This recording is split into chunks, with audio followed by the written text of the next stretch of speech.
cloud. Oh, okay. There you go. You're good. You're good. Sweet. Sorry about that. Okay, we're recording to the cloud now. Oh, you're good. Okay. All right.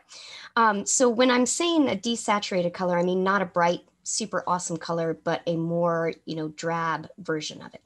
And I feel like that makes it look more like skin. And if you even look at something that's just done, in grayscale, you're going to have the same highlights and shadows that you use with normal skin tones, but you're just going to use different colors. Still drops ones. Yeah, the palette cam, I don't know what's wrong with it. It gets cranky.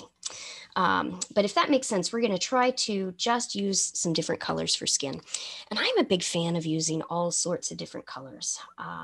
So I'll use a lot of different, got a really good old, I haven't finished Monique yet, but she's, it looks like skin, but she's blue. Or this blue guy, he's a little bit brighter, but it still looks like skin. It still reads as skin.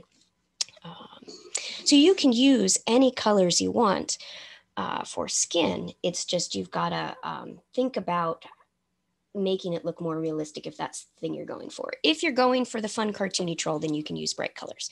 But otherwise, it's nice to desaturate them or use, add something like a complementary to it. So, instead of using just a plain green, I might put some red in it or some purple in it or something just to kind of dull it down. Okay, but what we're gonna, and there's an orc. So see how he's not a bright, oh, focus, don't let me down. Focus, you got this, you got this.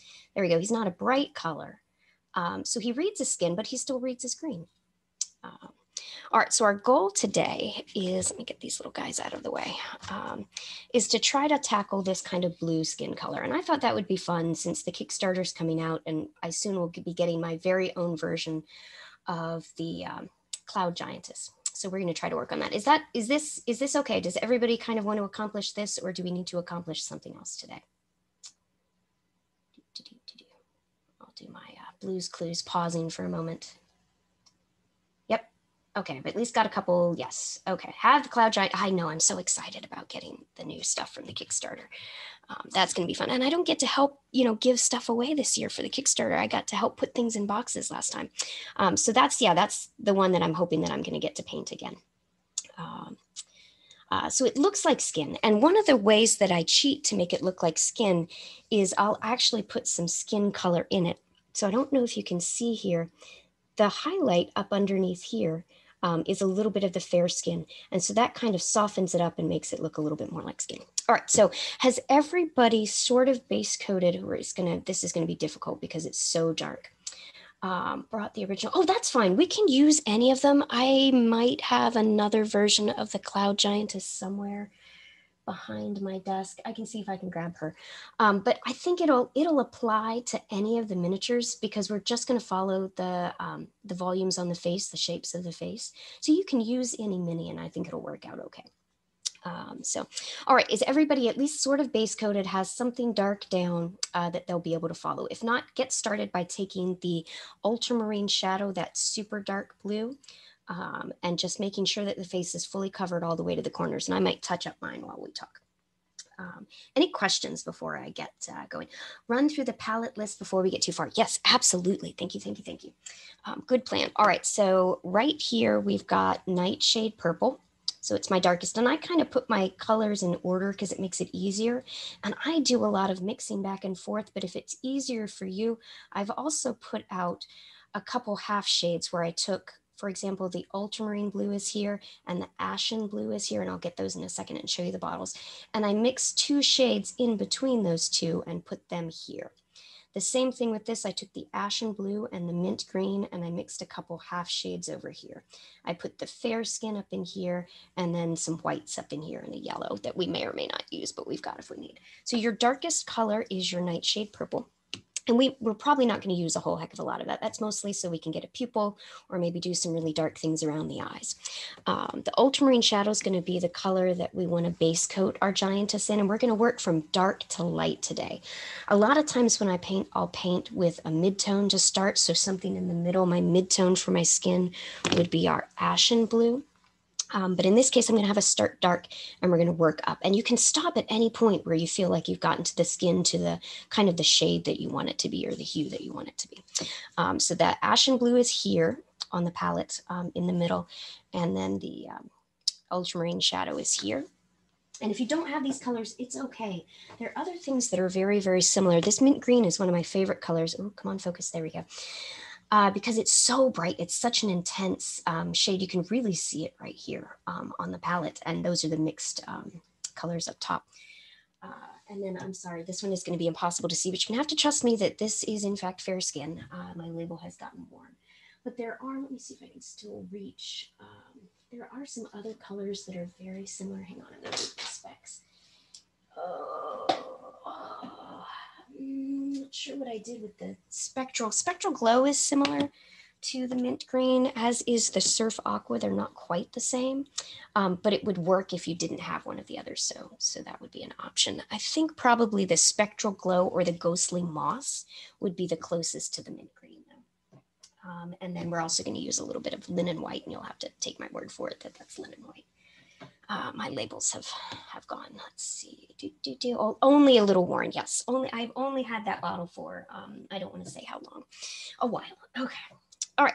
So now that we've got our base coated, what we're going to start to do is we're not going to leave much of this color. This is going to be our darkest shade. And what we want to think about is the way the face, let's see, see if I can do that picture without getting things too glary. Yeah, let's see if we can if I angle it a little bit. So when we want things to recede or curve away from us, if we look at this jawline, you can tell that it's my brush is going to get in the way. You can tell that it's a curved shape because you've got a softer transition along in there. Do you see how you get just kind of curls around from you towards dark? One of the ways I show that sometimes is by putting my hands together. So in the middle there where my hands meet, you have a dark line where two surfaces come together.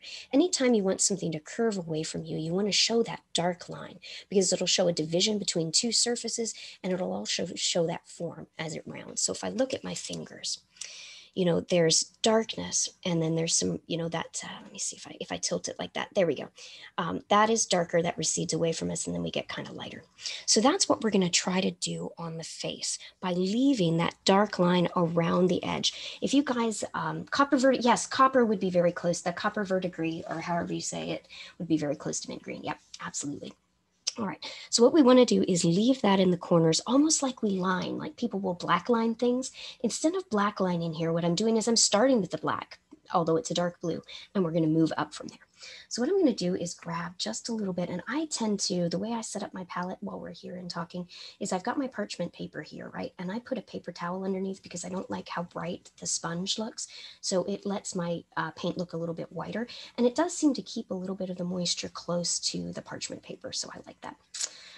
So I'm going to grab just a little bit of this ashen blue, and we're going to kind of start to work. So if you guys have your model handy, things that stick out close to us, we're going to paint lighter. So the nose is a triangle shape, right? And we're going to make sure, it looks like I missed a spot on my primings. Let me go grab that, fill that in. There we go. Grab a little bit more of that ashen blue, and I'm going to, so in the case of the forehead, it's also a little bit of a triangle here. Normally the forehead is a rounded shape, but in this case, because she's got hair there, we've got more of a triangle shape. So we're going to kind of fill that in. And again, we're not going to leave very much of that really dark color. Excuse me. All right. Is everybody ready for spring? I am so ready. My mom sent me a picture the other day of her daffodils coming up, and it was the awesomest thing. So the cheeks, again, are almost like triangles. Do you see how I'm kind of forming those shapes? This is ashen blue. Yes, correct. This is the ashen blue. And we're going to do a couple layers on it because you can see it's still, I can still see some of the darker color showing through. So I'm just grabbing a little bit. And I'm using I don't know if it matters, but I'm using a number 2 brush. And notice how there's not much paint on the tip of my brush. Can you see that okay? There's not a lot of paint. We don't want the paint to get too close to the ferrule down here because that can damage your brush, and you don't need that much paint. And the other thing when I paint is I'm just picking up a little bit of paint, but I've got my brush belly is pretty wet, but it's not super wet. So I want to be able to leave just a little bit. Hang on, let me get back in. I'm always running off. So I want to be able to leave just a little bit of dabs of water on my hand. That's how much water I want to have in my brush, so that there's a little bit there, but not so much so the paint doesn't run away on me. So that when I grab it and I've got it here. There's just a little bit of paint. So when I use it, I can control exactly where it goes and it's not going to wander off on me. Okay. Let's see, it's a lot. Crocuses, oh yeah, crocuses are the best. When they start to come up, you know you're getting close to spring. The birds have been going crazy though. I think they should know though, we always get a late frost in April. There is no hope for them. I don't know why all of the flowers and everything want to start blooming in March when we always get a late frost. Here we go. All right, so again, we're covering up most of that dark. We're going to keep some dark up underneath the nose, up underneath the chin. We're going to keep it dark around the eyes, but most of this is going to go away. And it's just going to be there so that we have those dark lines around our skin. So I'm going to kind of come around. Everybody, can everybody see okay? Tender veggies. Yep. My brother-in-law is a farmer. So, most of his stuff starts in greenhouses. So he's doing a lot of stuff there right now, but I don't think he plants before mid-April. Yeah.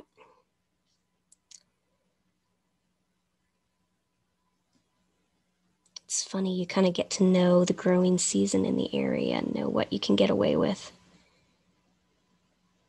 Used to be, I would just say, when I went to the store, I'd be like, oh, they've got flowers in, good, I can plant them now, but not always. Okay. And notice how I'm kind of turning my model around. Oop, got some in the corners there, don't want that. Magic eraser brush. Here we go. I'm turning the model around, as I go.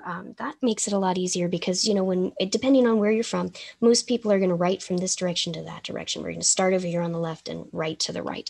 So the natural stroke of our hand is easier to go that direction. So don't let the model fight you, put it where you want it. Makes it a lot easier. Here we go. Painted the seam between the lips with the lighter color. The seam between the lips. In the middle where they meet together. Oh no, that is no, I'm painting the bottom lip in this case. I'm actually leaving, there's a dark line up underneath. Let me see if I can do it that way. You can see the dark line there. I'm painting the underlip, the bottom lip. The bottom lip sticks out. You are correct. You do want a really dark, a dark line in between. The top lip will curve backwards.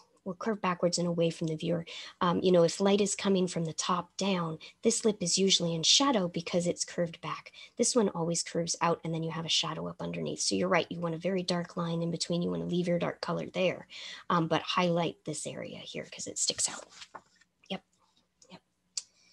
Painting handles. For a big mini like this, I wouldn't use it until I was done with the face. But yeah, I do. I have, I guess when you say painting handles, do you mean things that you stick miniatures on or names that people give themselves when they're online?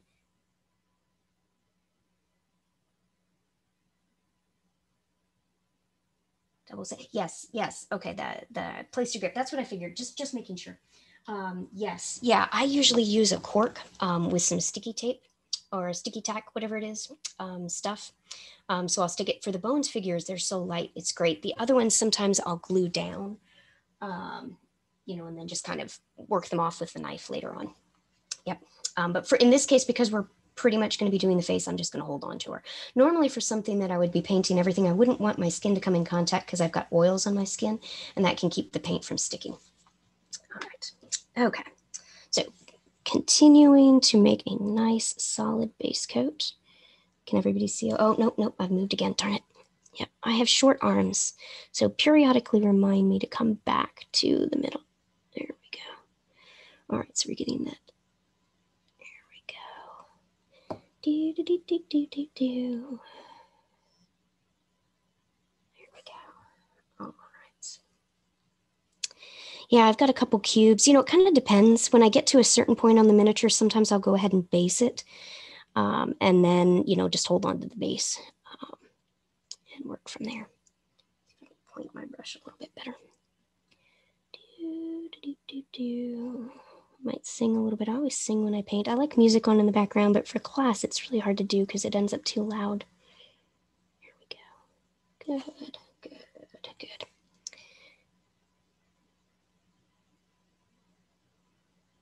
Good. Nope, move again. There we go. The midtone is ashen blue. Yes, yes. And we're going to go pretty light from that. We could stop at ashen blue, you know, and just do a little bit of highlights, but I think it ends up very, very dark. So I like the lighter colors with it. All right, so we're making some progress. Okay, we've got most of the darker color gone. I'm going to start working on the chest area as well. And for that, I may flip her over to make it easier for you guys to see. There we go. So again, just kind of coating, coating, coating, and leaving just a little bit of that dark. You know, and if I take too much of it away, I can always come back and grab it later. You know, it's on my palette. I can always use it again.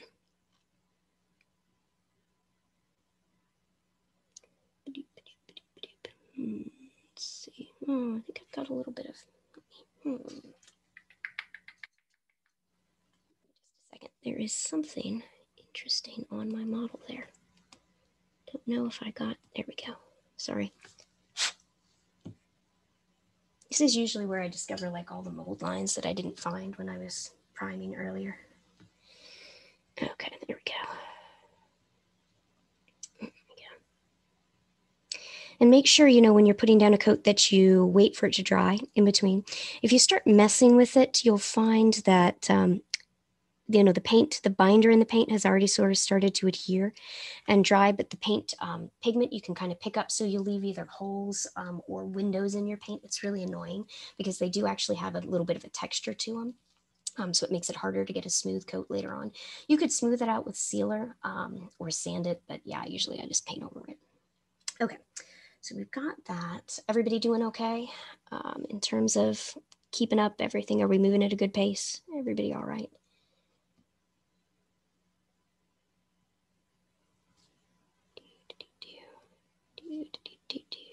Good. Okay, perfect. Good.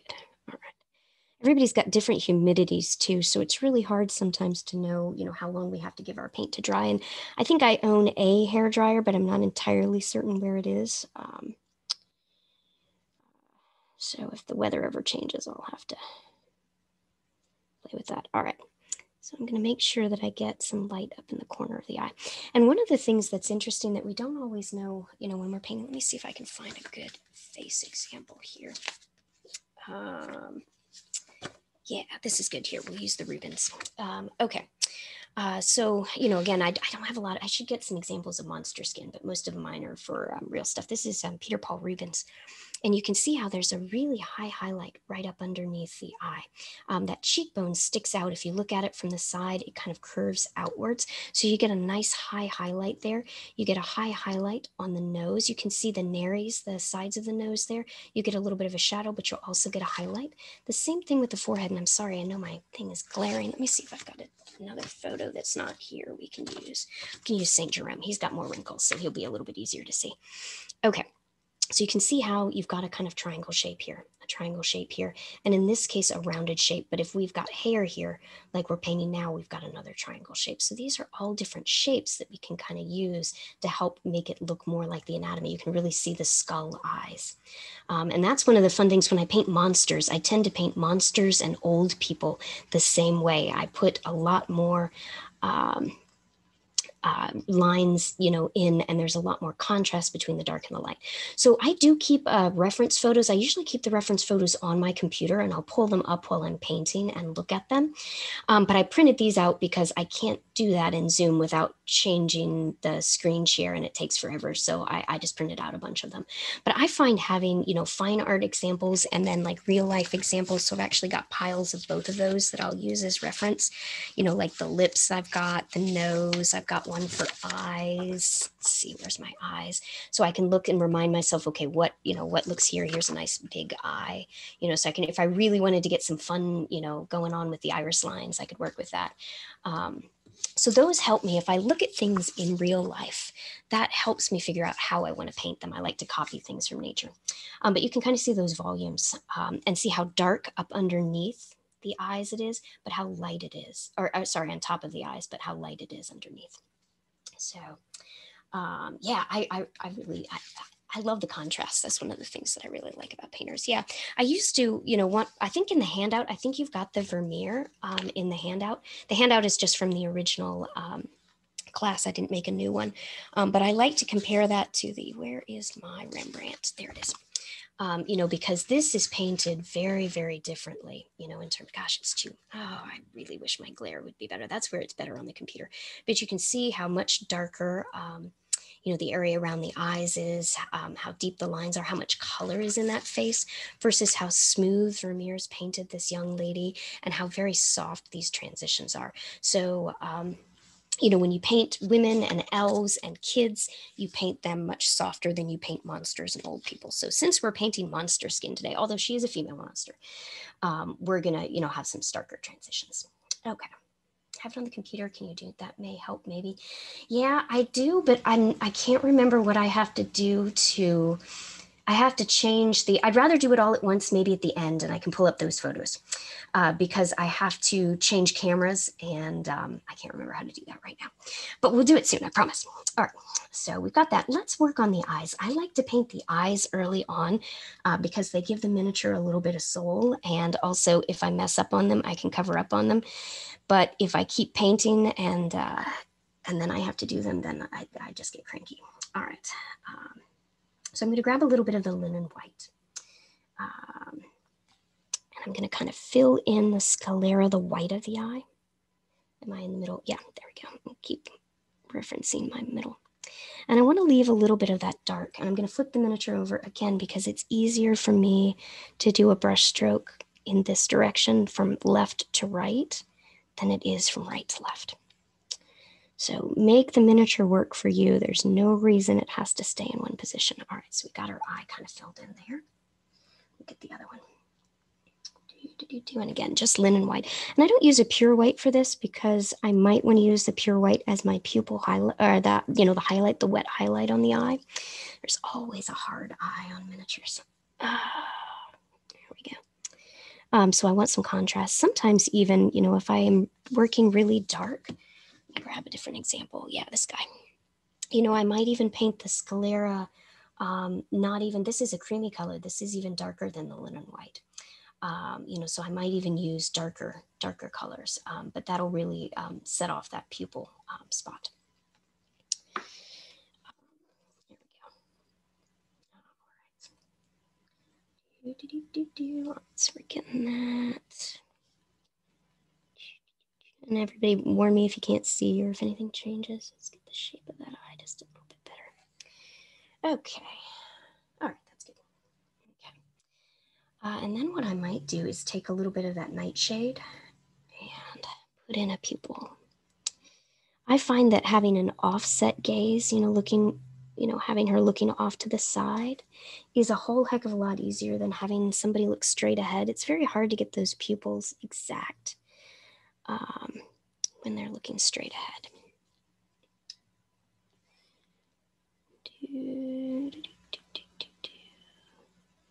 See how that goes. Grab back some of my linen white. Sorry, I keep wandering off. Here we go. There we go. We don't have to do the eyes. I just figured I'd put them in because it's fun. All right.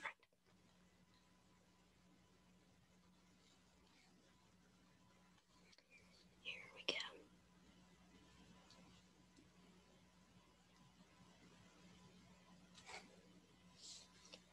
Okay.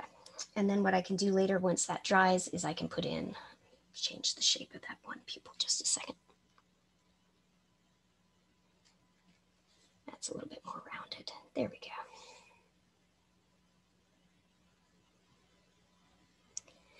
And if this is hard, you know, especially on smaller miniatures, if it's hard to do this, you don't have to paint the white first. You could just instead leave the eye dark and add just one white spot in the corner and it would make it look like her gaze was slightly offset. All right, so we're not going to spend a lot of times on the eyes because I think, oh wait, there are 3 questions. Oh, okay, how do I make it? I've got it here, but I can't seem to make it scroll down any further. Answered, open. What are the other 2 that I haven't answered? Let's see.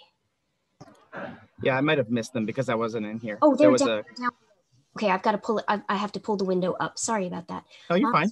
Deep lines in the face. Think weight, age, or weathering lines. Yes. Yes. Yes, I would. I would leave it in any place that I wanted it super dark. So like if you wanted to make her look older, and I think I did, yeah, I did a practice I was going to have everybody look at, trying to make someone's hand look a little bit older. By what I would do is I would leave, yeah, this is the ultramarine shadow. I would bring in the ultramarine shadow to kind of say, okay, these are the bones that I'm looking at up underneath. You know, I would make those transitions very, very stark. So I would leave it anywhere. I wanted you could use it for a scar. You could use it for a cut, like an old cut that's healed. You could use it for the crow's lines. Let me see if I've got, it's in the back of the thing. It's going to be really hard to get to. Let me grab this guy. This guy's a good one. Here, we'll switch back to this guy. So for him, I've left a lot of dark in his face. You know, this is a nasolabial fold here, these little guys. Are really, really dark. The lines on his forehead are really dark. In between his eyes, where his eyebrows come together, is very dark. The crow's lines at the corner. You know, anytime you're doing a wrinkle or a dark patch, you would, or a dark line, a scar, a deep recess, you would leave dark, and right next to it some light, just like you would do with non-metallic metal on a sword blade. You would make that light dark transition to make it a little bit brighter. Or just a little bit more defined. Suggestions for painting red skin. Oh yeah, red. Actually, I've got an example. Hang on just a second. Let me pull that. Oh no, don't fall over. There we go. So I'm not done with this, but I'm still working on it. So I would use pinks. And regrettably, it seems like the bright skin triad has disappeared from Reaper's website. So I bought up a bunch before it disappeared, because bright skin highlight and bright skin shadow make really good. Yeah, here's bright skin shadow. Look at this really awesome super pink. It's like a rosy, peachy, unreal sort of skin, but it makes a really good option for red skin. So I might use something like Big Top Red, Dragon, you know, I might use like a bright red, but then I would use some flesh tones and then some peachy pinks in order to get that red skin so that it doesn't look too cartoony. You know, it'll still look like skin, but it undeniably is not the same color as this guy. You know, they are both skin, but they're different, if that helps. Okay. So yeah, red skin can be challenging, but yeah, the bright skin shadow and bright skin highlight are really good. You can mix those though with you know, you could take a fair skin, you know, a flesh color, or even an off-white and mix it with your red. Anytime you add white to red, you're going to get pink. But if you add some other stuff to it, like some yellows, you can make it look a little bit more orange, and that's more of what you want for red. All right, did I get all the questions? Yeah, the bright skin triad is the best. I'm gonna miss it. That's okay. We can still, I can mix it. I can mix it if I have to. All right, so we've got her mostly ashened. Let's get a little bit more ashen blue. And the reason I'm using ashen blue is it's a desaturated blue. You can see it's a gray blue. It's not a bright blue. It's not like a sapphire blue or, you know, a cobalt blue. It's not super, super bright. All right, let's put a little bit more down here. Intense, saturated. Yes, I know. I'm sorry. I need to teach color theory every time I do this. So let me use some colors to demonstrate what I mean. All right, give me just a second. This is yellow, right? That is a cadmium light yellow. That is super yellow. That is a bright yellow. That is an intense yellow. That is a saturated yellow. All of those words can be used interchangeably and are confusing, and I am sorry. This, you could probably say, could also be a yellow. Okay, blonde hair is a yellow. Blonde hair is a desaturated yellow. Let me see if I can, I'm gonna get them too close to that. There we go. All right, use my brush to point. So this color has some other stuff in it that makes it not as bright as that. Okay. So when I want to paint skin, I want this sort of color, not this sort of color, or I look cartoony and fun and chibi, which is a style and is awesome. But in my case, I want it to look more realistic, so I'm not going chibi with it. But this is also yellow. Does that make sense? So we're using desaturated colors, and ashen blue is a desaturated blue. Let's hold it up next to ultramarine blue. Okay, So one of these is different than the other, right? This is our ashen blue. This is our ultramarine blue, right? So that is a bright, saturated, very intense super blue that looks like blue. If you would pick it out amongst other colors, it would look blue. This might look gray next to it, but if you use it next to like reds and greens, it's still going to look blue. Okay, so a lot of things have to do with contrast about what we put next to them, which is where we get into the fun part of art. Okay, all right, so there we go. So she's got that. So let's use just, wait a minute, did I switch brushes on myself? I did. Put that one over there. Why is my brush dry? Because I grabbed the other one. All right, so let's use a little bit of our mint green. And again, if this is too much of a transition for you, as the next color up in a highlight, do they need to have a common tone? Green, blue, for the example of aquamarine. It's so, it depends on which direction you want to go and what you enjoy doing. I like painting, like I was answering someone this morning on Discord, I like putting pinks or magentas as highlights for my purple, but you might like using a light blue, and it's just going to shift the color just a little bit. So for greens, sometimes I'll use yellows to highlight them. For blues, I'll use lighter blues or lighter greens, depending on which way I want to go. There's not a right answer, but you'll find depending on which colors you do, it'll make it look like it's colored under a different sun. So if I wanted, you know, a light source to look very green, even though I'm using purple here, you know, you'd think, oh, what would I highlight purple with? Maybe a pink, maybe a magenta. No, in this case, I'm going to highlight it with green. I'm going to do something a little weird, a little bit different. So there's not one right answer for what you pick. It's more what you want it to look like. And that I know is not helpful because that means that you have infinite possibilities and can become very frustrating. There's some colors that just look better next to each other than others. You know, if I were to use, you know, this lady, I might highlight her, you know, I might put shadows that were red or green, you know, depending on what colors I wanted. But I could also use yellows to highlight it. I could go really pink and put some blush on her, you know, and make her look a lot more pink or fleshy. Let me go back to the paintings because I think that'll help too to answer that question. In this case, this guy has used reds and browns to make it look, you know, more like skin.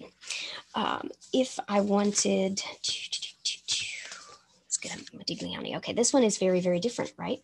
Here we've got some pink, we've got some green, we've got some yellow, but it still looks like skin, but it's a very different style and it looks like it's under different light.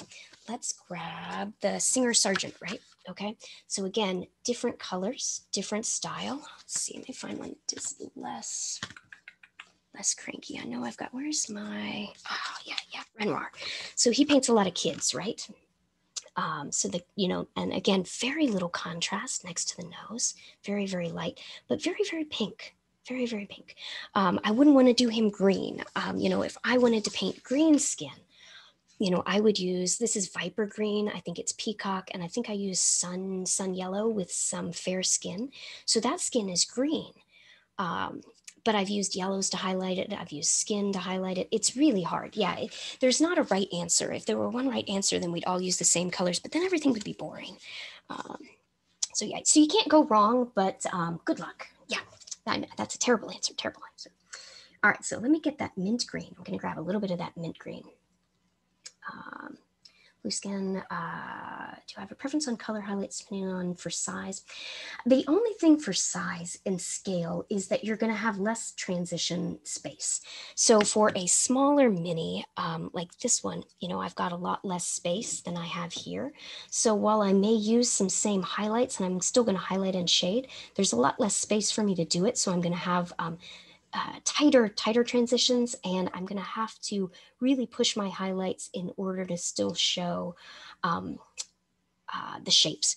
So I'd have to, let me see, what's a good example? We'll use Monique. So she's got blue highlights, but I've gone very, very light right at the edge here and right here.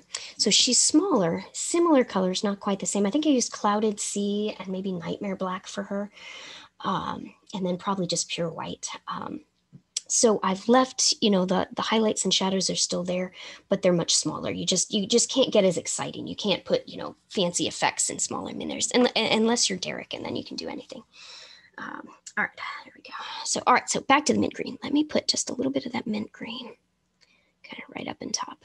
Here we go. All right. Now in this case, one of the things that I'll do is I'm gonna, if you can see, I'm just putting my brush on my paper towel so that I've got the paint off of it, but I've still got some water.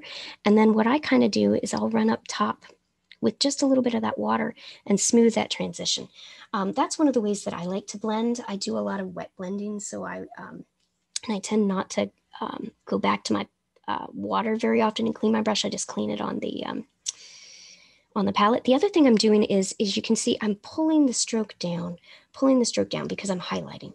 And I want to pull my highlight closest to this edge, right? Because that's the part, the top of the brow sticks out further than the forehead. It's a rounded shape, right? Like that. So when I want to move towards a highlight, I pull my brush towards that because it deposits more paint at the end than where it starts. If I'm going to shadow, I'm going to do the opposite. Like say I want, a darker shadow up under this cheek, which I don't, but we're going to paint back over it. I might pull it back towards that shadow like that. So that I'm pulling down towards my shadow like that. Okay. All right. Okie dokie. So a little bit more of that mint green, and we're going to do, slow and steady, layers, layers, layers. Skin is made up of all of these different layers of slowly shedding cells. So very, very deep underneath skin, we've got blood vessels, we've got bones, we've got muscles, we've got fat pads, we've got all sorts of things under skin. And so if we layer on top of it, we're actually mimicking what the skin is. So doing a slow and steady kind of up from dark to light is kind of mimicking what our skin actually physically is. And I really like that about painting skin. I think it's really fun. All right, so this is, again, the mint green. Mint green. And you don't want to get too excited up underneath the nose in a female mini. Don't try to, if you look at, let's see, here we go. We'll go back to Green Lady. You can see her, the philtrum, this part here between the nose and the lips. If you get too excited on a smaller mini, you're going to make it look like a mustache. You can't put in a lot of those lines that actually exist on our face. Let's see, I think I've got, I had a face from the front, but maybe I don't. No, that's hidden. Yeah, I don't have a good example of it. But anyway, don't get too excited with the space in between the upper lip and the nose. All right, there we go. But still a little bit of highlight there. And again, I'm leaving a shadow up underneath the nose. All right, work down with that mint green, and notice how we have very little of that dark color left. We're covering over a good amount of our ashen blue as well. That's okay because I'm going with a lighter skin tone. Here we go. And if I don't like my transition, see how there's this is very bright, this is very dark. I want to soften it. I may come back with a little bit of my ashen blue, grab a little bit of that, and just kind of come right next to it. Sometimes I don't even clean my brush in between different layers. Here we go. Let's see. I think I've got a mold line on that part of the face. Interesting. Okay, sorry about that. Okay. All right. Let's see. There we go. Up to feathering. So feathering stroke is just a quick stroke up towards my highlight, There we go. Good. All right.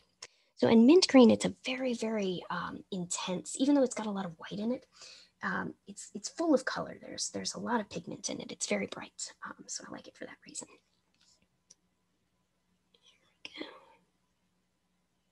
Here we go. Perfect. Good, coming along. All right, and the chin, the chin is a nice rounded shape, like a little circle. So I might even do like little circling strokes on it. I'm going to kind of connect it. Generally there's a little bit of a, you almost have, it's, oftentimes it's a reflection from light below reflecting up on the edge of the chin, where you get a little bit of a highlight right along the edge of the jaw. I like having that highlight because it separates the neck from the jaw, from the jawline. If you don't have that, it all kind of blends together and then you lose that shape. There we go. Come back with a little bit of that ashen blue. I'm going to grab it. I have to keep remembering, tell you what paints I'm using. A little bit of the ashen blue. We're going to get that just a little bit softer. I don't want it quite as dark.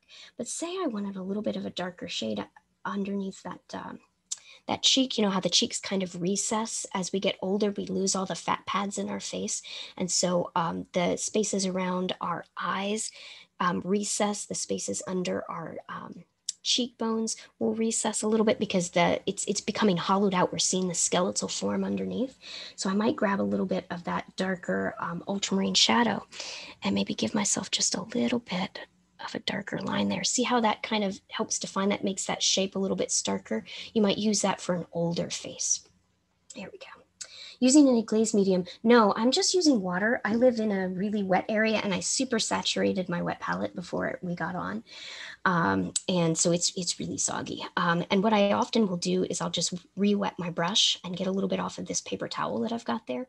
And that keeps my brush, keeps it nice and pointy, keeps it full of water. You can kind of see if I leave, I you can't really see, but it's leaving a little bit of water on my skin.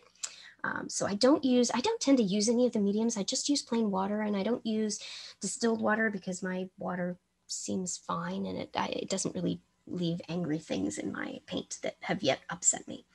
But it may be different where everyone is. So everybody's got kind of a different need in terms of their water. If you live in a really dry area, you might need, might need a drying retarder, but I live in North Carolina. It's super humid here. All right, let's see. So we've got a little bit of this. So we're getting blue. We're moving into the blue range. Let's work a little bit on that lower lip. Let's get a little bit more of that mint green. And we're going to kind of come in here in the middle. There we go. And again, I've left a little bit of a dark space there. Let me get a little bit more of that ashen blue right below that. There we go. There we go. Perfect. Perfect, perfect, perfect. Good, good, good. All right. Been watching a lot of Bob Ross on Twitch. It's been so nice and peaceful. He does streaming every weekend. It's just, I can leave it on in the background and there are happy trees everywhere. It's great. All right, so what I'm going to do now is I'm going to actually take a little bit of the fair skin. I'm going to work it in with my mint green. So what I've done is I've mixed a little bit of, this is fair skin with mint green. Here is the mint green, right? And if I mix that with a little bit of fair skin, I get a shade kind of in between. Can you kind of see that? Okay, so it's just a little bit darker. If I wanted to do a purple lip, how would I do the highlighting? I would start with maybe like a carnival or an imperial purple, one of the nice purples. And I would use your pinks. I would use, a red or some, and it would be a desaturated red. Like, I don't have one on my desk right now. But using a pink, because pink is life, blood is life, right? Even in monsters, unless their blood is green, there's probably something pink underneath there. So I'd probably go up to pink with it. And you could use white as your highest highlight. So we'll actually probably use a little bit of white as our highest highlight on our lips here. But let me grab a little bit of this mixed fair skin and mint green combo. We're going to put that right in between. See how much lighter that is? And then if we really wanted to make it look like she had sort of lip gloss lips. So like, the lip is a wet area. We lick our lips, we add chapstick to our lips or lipstick, and they become shinier.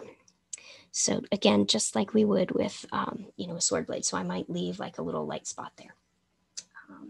But I may come back in and grab a little bit more that mint. Let's shape that lip just a little bit better from the side. There we go. Just a little bit on the side there. This is the mint green again. There we go. Good. All right. So see how that kind of looks mustachy? I got to be really careful about not getting too mustachy. So I'm going to take a little bit of the ashen blue and I'm going to soften this just a little bit. There we go. Perfect. Okay. That's good. Okay. Let's see. And then what I may do too is go back in and put, I'm going to take a little bit of our Nightshade Purple. I haven't used that yet. We're going to put just a little bit of dark right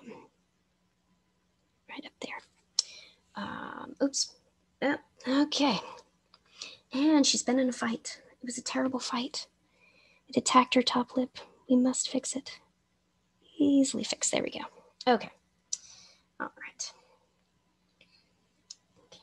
Okay, let's see. I must have another question. Fair skin for dot highlight on top of lip, you could use the fair skin, or I sometimes just mix it. In this case, I'm not going to use the straight fair skin. Let me see if I can put my hand here again. Stay hand. All right, glare, go away.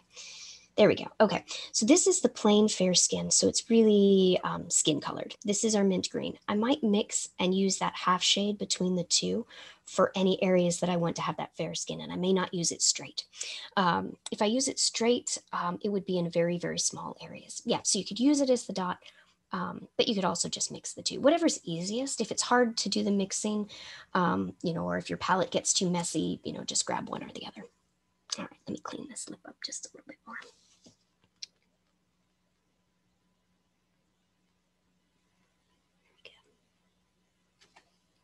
A little bit more of that. That was the mint green. Here's a little bit more ashen blue, just a little bit softer. There we go.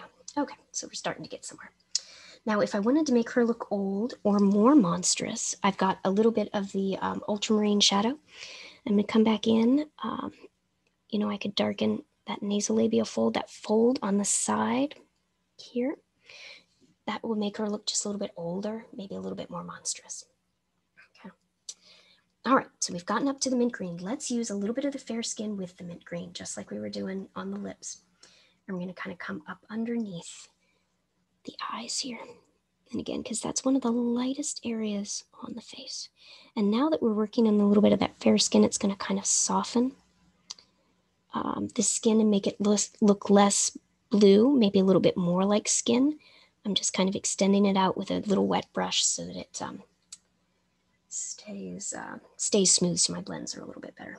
There we go. And in this case, my consistency is a little bit more like a glaze. I know it's really hard to see on the palette, but it's a little more transparent. Let me grab a piece of paper with stuff written on it. Where did I put them? Oh, here we go. All right, good. Got all sorts of, okay. So say I wanted to glaze something on top of something else. I want to make sure that I can see what's underneath it. So I've got a little bit of water on my brush, but not so much that it's going to run away on me. Let me see if I can get it. Focus. So there's still not a lot of paint there and it's not super saturated, but if I go over top of one of these and glaze, you can see how you can see that little bit of paint. You should be able to see through it. If it were print, you should be able to read through it. So here, I think I've probably done that before with this. Where's the hello? There we go. We got hello. We're going to just glaze over that hello. Okay, so we can still see it. So our paint is a little bit thinner. And if your paint is a little bit thinner, but not super saturated on your brush, meaning it's not running away on us, there's not too much water in the brush, it's not a wash, then what we'll do is we'll put down a very, very thin layer. And again, this is just the mix of the mint green and the fair skin. And so when we do that, again, pulling down, it makes it a much smoother transition. Can you kind of see that? How that's getting a little bit of a smoother transition. Gosh, she looks so angry. Let's fix her expression. Let's make her a little happier. Why do all my miniatures must be angry because, I don't know, there's something deep in my subconscious that makes them cranky. Oh, wrong mini. I was like, wait a minute, that one looks more finished. Okay, back to this one, back to the other one. All right, here we go, pulling down. Sorry, I switched minis on you. There we go. All right, pulling down. There we go. All right. So male, female cloud giant, which is cellular. So for the male, I would go much more subtle because guys don't tend to wear lip gloss. I mean, they can, but they don't tend to. So their lips tend to be a little softer and more neutral. They also don't put on lipstick generally. So their lips are closer to flesh color. And if you look on, let me see if I've got,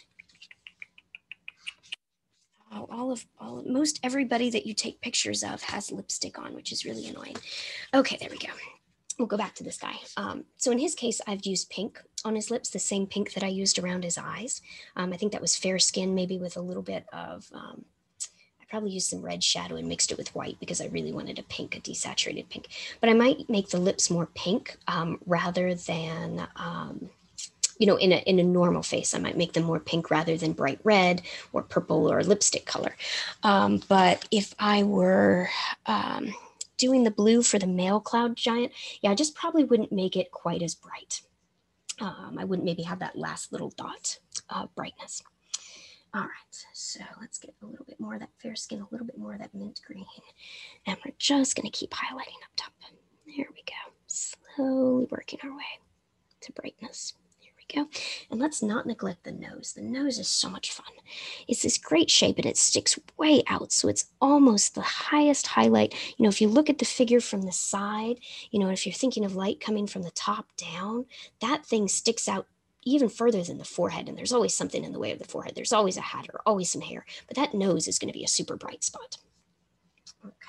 So I may, let's go crazy, just like Bob Ross would say, let's go crazy. Let's grab a little bit of fair skin, pure fair skin, and let's get that nose, that top of that nose.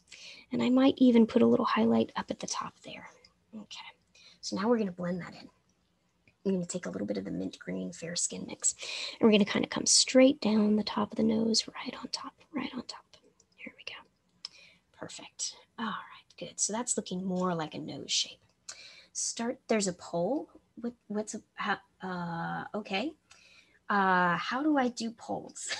you're talking to a Zoom novice here. All right, let's see. Do I click poll? Yeah, I got you. Yeah, just find the poll button and click it and just hit start. Okay. I think how do you say is it Rook Tarky?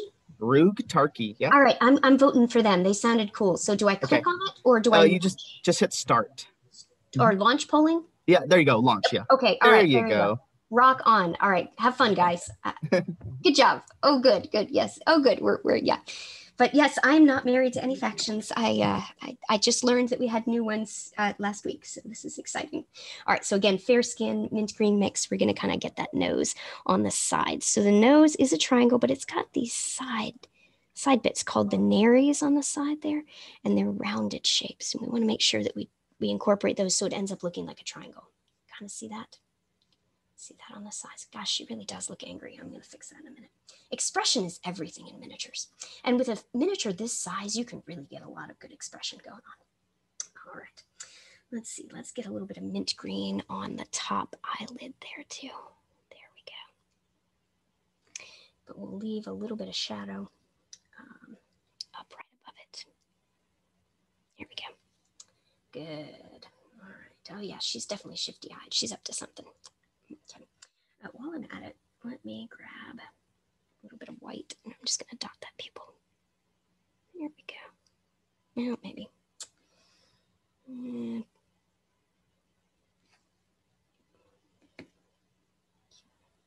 Brush is too wet. Give me a second. There we go. Yeah, water is everything. All right, there we go. Much better.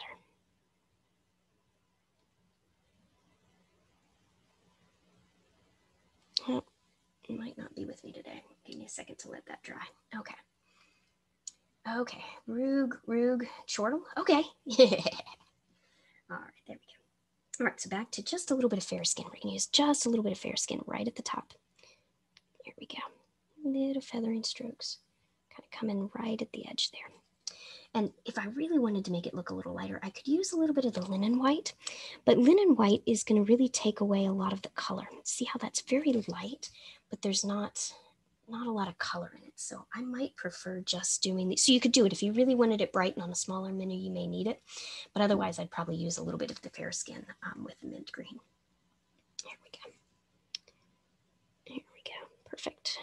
All right, I'm going to get a little bit of the fair skin right up underneath, right up in there. There we go. Perfect. So see how that's really making those shapes kind of stand out to us?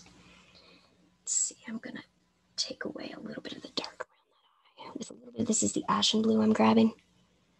Let's just get rid of a little bit of that dark line there. A little bit left over from when I cleaned up. There we go. That's a little cleaner. Okay. All right. Yeah, I think I may darken those lines on the side of her face too. Let's do that. I'm going to grab a little bit more of that ultramarine, kind of come back in here, and just darken that a little bit. There we go. Kind of take a wet brush and work it down, work into it there. Good. Okay, so that's a little bit more defined. All right, there we go. Okay, so she's coming along, coming along.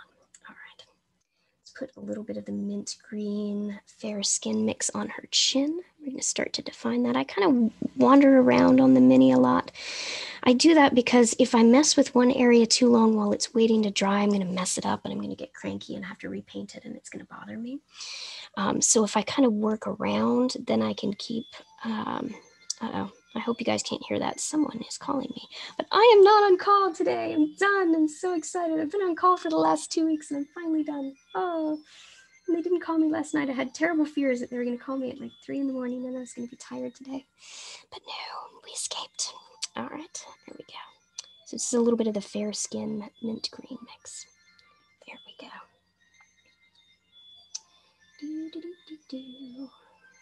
All right, a little bit more of the mint green. Let's just grab the straight mint green. And notice how very little paint I'm putting on my brush at this point with these higher highlights. That's all I'm using, just a little bit. This brush is a little wet, so you can see how it leaves a little bit of water on my finger there, so there's water in it. You know that there's less water if it starts to separate. Brand, it's a Kolinsky Sable, yeah, it is. Yeah, and I really like, and I'll use kind of interchangeably. I think right now I'm using a Winsor Newton series 7, but I'll also, yeah, there you go, focus. Good job, focus. But I'll also use, let me see, the rest of my brushes are unfortunately out of reach. But I'll use the Da Vinci's as well. The Rosemaries are good. You know, any of the natural hair sables, they're just so nice. And one of the reasons, we'll switch from the mini for a second. We'll do some more painting. So I like to use watercolor paper, just cheap watercolor paper that I'll get in like a book, you know, for like not much at one of the local hobby stores. And this is a number 2, right? So it's a good brush, right? I'm going to fill it with a bunch of water. And I'm just going to grab a little bit of our blue, and I'm going to make a wash. Okay, so if you can see, there's a lot of water in this. Look at my brush. It is super saturated. That is wash territory. It's full of paint. So when I have a nice natural hair sable brush, look at how far I can go with that paint. Look, it just keeps going and going and going and going, because these are watercolor brushes, right? They're designed to hold a lot of water. Now let's instead grab a smaller brush. Let's grab a synthetic, what the heck, we'll even grab, this is one of our, you know, really super cheap craft brushes that I got from the local hobby store. You can see how it's hooked already. It's synthetic, it's cranky. I use it for base coating and terrain and stuff like that, dry brushing. All right, so look at how much real estate we covered with that one brush, right? Okay, so let's grab this ginormous, even bigger. Look, this brush is bigger than that brush, right? The new one that we're using, but it's synthetic, so it's not gonna hold this much water. All right, we're gonna grab our paint and we're gonna see how far we can go this time. Oh, you can't see me because I'm off the thing. All right, let's see how far we can get with this. Okay, maybe we can get pretty far, but we didn't quite get as much paint, you know, space. We didn't get quite as far down. Okay, so then the nicer brushes, the hair brushes, the bigger the brush, the more water it'll hold. Let's do this with a number 0. Let's see. Yes, I've got a 0 Winsor Newton.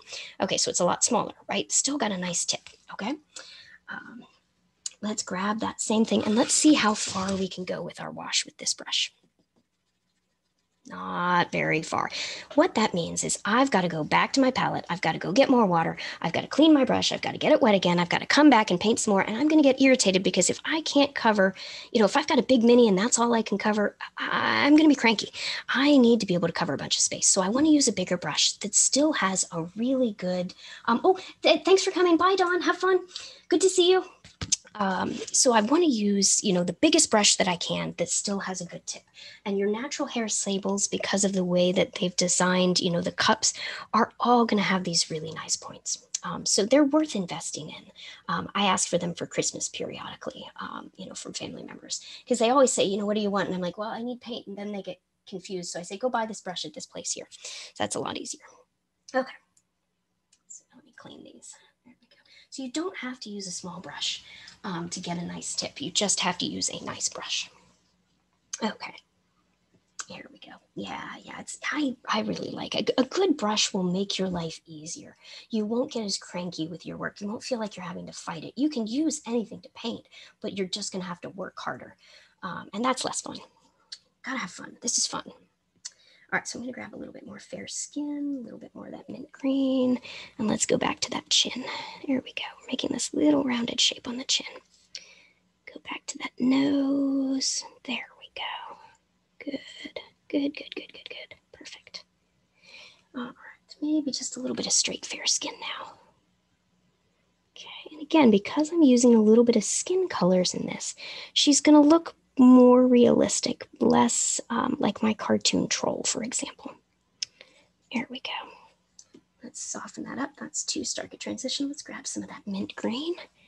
I'm going to come back in and just soften the edges. And I'm back to doing just my regular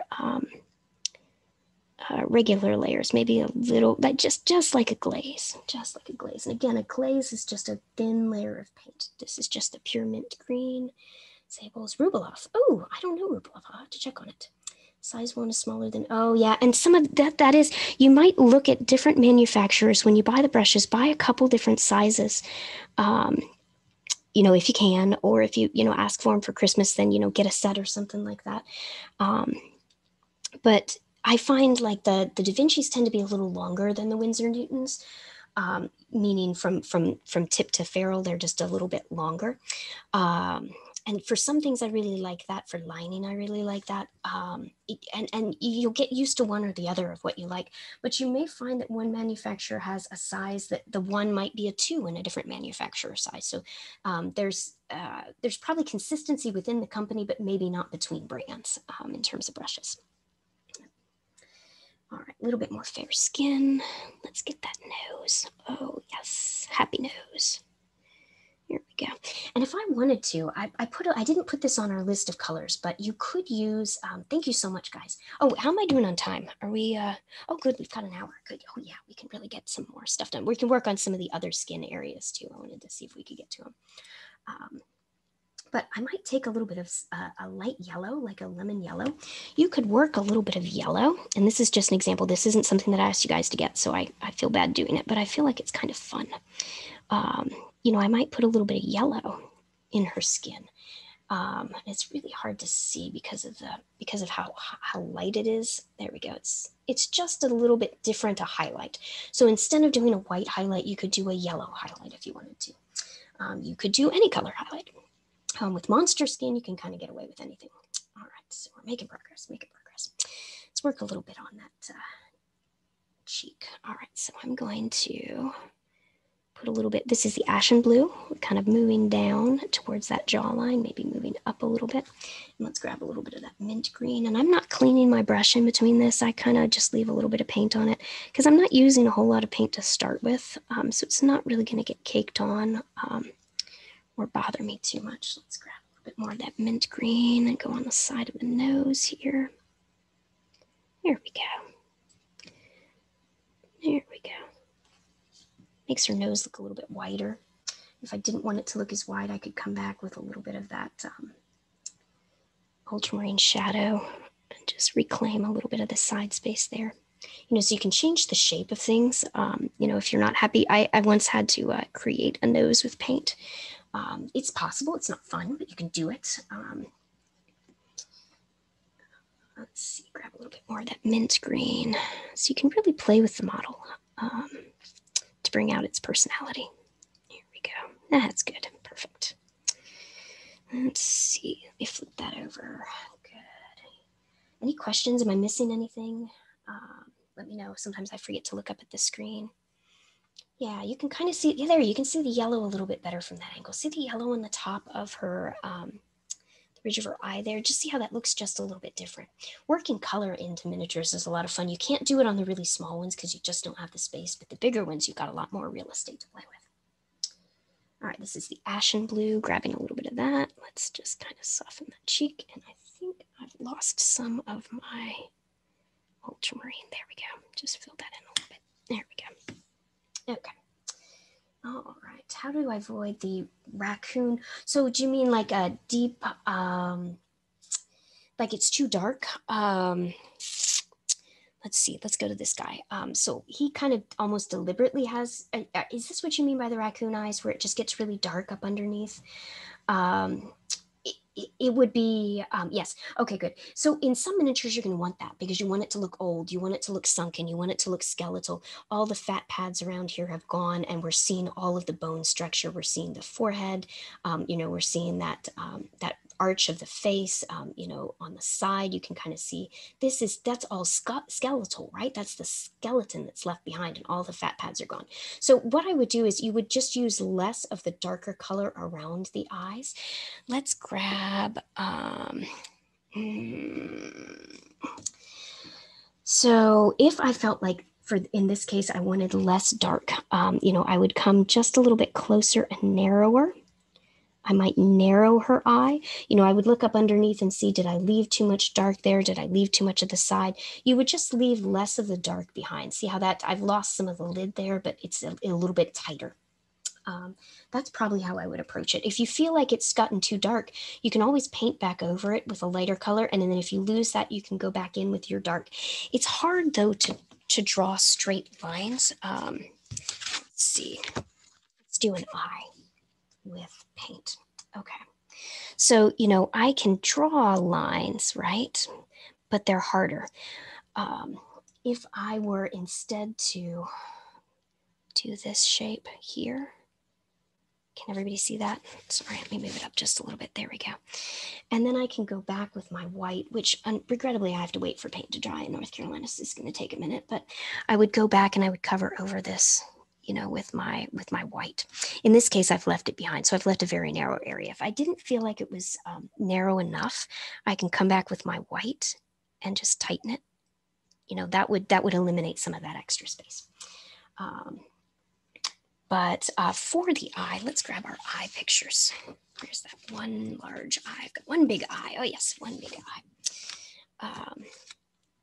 So in this case, you can see that there's, because this is so big, this is so much bigger than the eyes that we would ever, let me see if I can make it. There we go. So much bigger than the eyes that we would ever need to paint. But you can see how much color is in that sclera. It's really cool. I mean, it's yellow, there's some blue in it. It's great.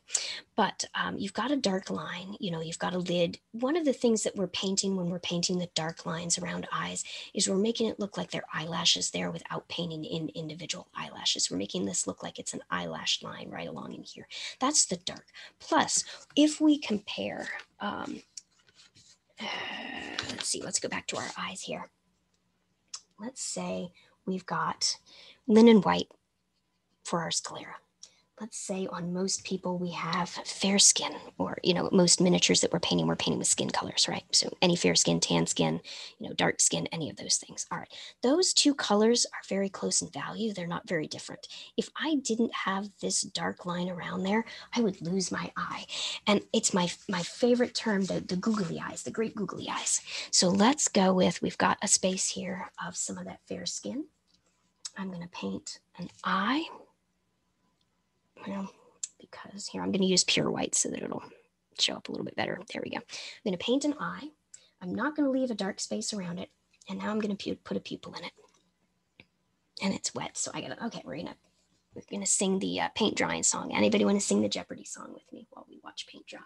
It's my least favorite part of painting. Hang on, I'm going to borrow this and move it around. Okay, it's drying out. All right, now I'm going to put a pupil in it.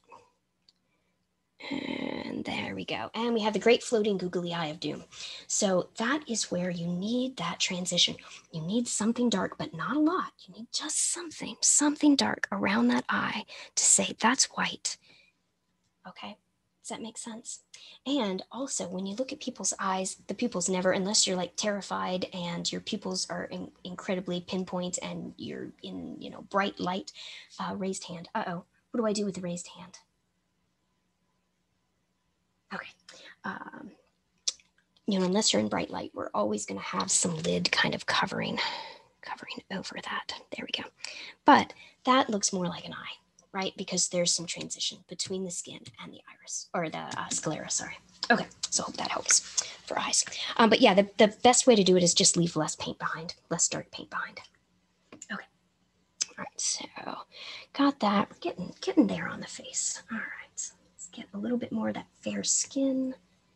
go. Sometimes I'll come and test. I'm painting on myself, getting rid of some excess water from my brush. I'm drying it out so that it doesn't have too much on it. So when I grab things, it's not going to run away on me. There's less of it. So again, we're going to put a little bit of that fair skin right up in there. Maybe a little bit more of it right up in there. Do, do, do, do, do, do, do, do, do, do, do, do, do, do, do, do, do. All right, there we go. And what I did there was I got the paint off my brush by just wiping it on the paper towel, left some water. So I'm sort of fuzzing the edges to kind of clean that off. Oh, okay, raise hand by mistake. Okay, good. I was like, I'm not sure what to do with that, but I will try. There we go. There we go. All right, might be too bright. Let's go back and grab a little bit of that mint green. That was the fair skin. This is the mint green. Let's just pull outwards from that. There we go. Good, good. So we're kind of getting a face. It's kind of looking like a face. All right, let's work on the chest area since we're hanging out. We're going to go back to our mint green. All right. There we go. Kind of a curvy stroke. And because I've got, a good amount of water on my brush, I can just kind of pull downwards. Oops, there we go. Sorry, guys. I must stay in the middle of my thing. Pull downwards, pull downwards. Get a little bit more of that mint green. Still have a pretty wet brush and pulling downwards. Here we go. Good. All right. And this is a little bit of the ashen blue. I'm going to have to wait for this to dry. We'll kind of come through here. So a lot of times what I'll do too is say, okay, where is the top? How much of the chest do I want to paint? How much pressure do I want under the breast in order to push them up? Do I want them to look like a rounded form? Let me see if I've got an example of that. Or are they just kind of hanging out? So in this case, yeah, here we go. So in this case, we've got a rounded form here, right? And a rounded form here and a little bit of a shadow right above it. Okay, hi, Michael, yay! And then we've got a little bit of a highlight in the middle there where that the sternum is. It's just a lighter area. Okay. I think I've got, so I may do, like if I had a miniature where I felt like there was more chest support, I might even do more of an intense transition. Yellow or other primer affecting the skin. It's not affecting it much. It's a little bit at a time. Let me pull that question up so I make sure.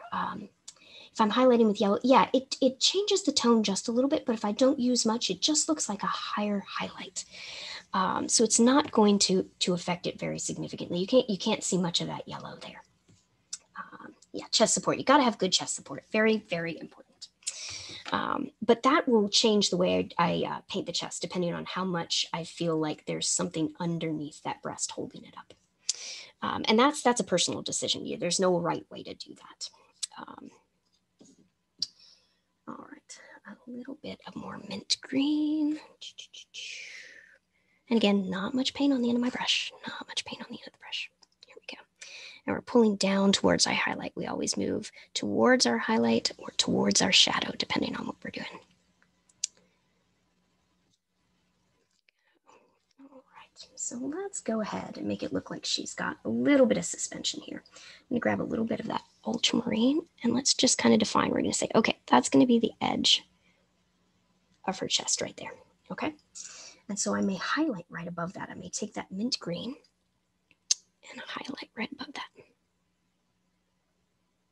Again, this part of the chest is also very light. Sorry, there's a little bit of something funky on my, I think when I base coated, I had some grittiness in my paint. But this area is very light. There's a bone that's very close to the surface up under there, right, our sternum. So it tends to be fairly light. We can't really see where her collarbones are up there, but you can always get very exciting with anatomy. If you have something that's open, more open underneath, you can get into anatomy of where are things in the neck, where are things on the shoulders, where are your shadows, and where are your highlights. And I tend to go to my favorite internet browser and use it in order to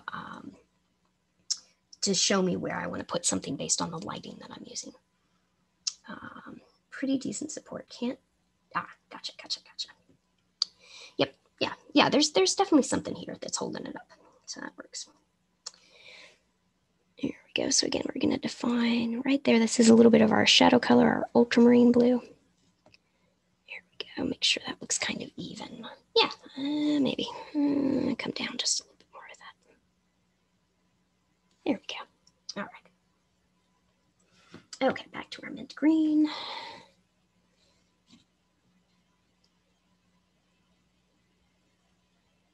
There we go. All right, and then I'm going to grab a little bit of that ashen blue. Just kind of come up to that. There we go. And I've got a half shade here in between. This is like me mixing the ashen blue with the ultramarine shadow. Here we go. And this is a consistency of a glaze. There we go. Oh, sorry, I ran off the thing. Okay. Good. Grab a little bit more of that dark. Kind of come in here and soften that. That's a start transition. We're going to soften it. So holding your miniature in a lot of different directions, looking at it in different ways, you're going to see, oh, I forgot to paint over there, or, oh, how did I leave that little spot over there? And that's totally normal. I even get to that point very late in the painting process where I'm like, oh man, I really didn't paint over there. Okay. And then I have to go paint more. All right, let's go back to that mint green. Here we go. Perfect. Good. So it's coming along. All right, so she's starting to look a little rounded. Okay, looks more like a breast, right? I forget, what words am I allowed to say on television? But this is anatomy class, so we're good. All right, I'm gonna mix a little bit of that fair skin with my mint green. We'll go just a little bit lighter. Here we go. Yeah, perfect. That's good. All right, a little bit just more plain mint green.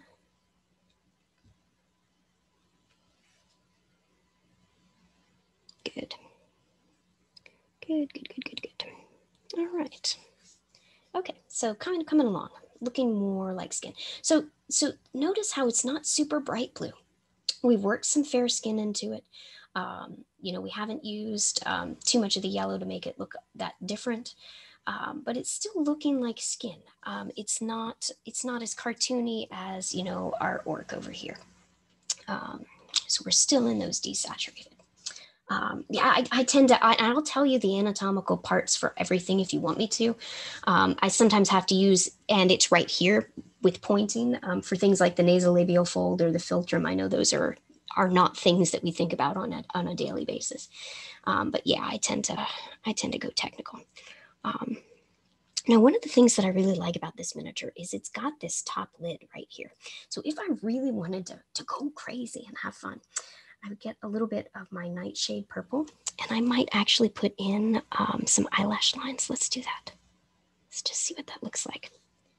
Maybe not that dark, but let's go back and I'll put a little bit of mint green in between. So it's not quite so stark. We're just gonna dot it. There we go. So now I've made it look like she's got little eyelashes kind of coming up. I just dotted that with the mint green. Clinical, yes, exactly, yeah.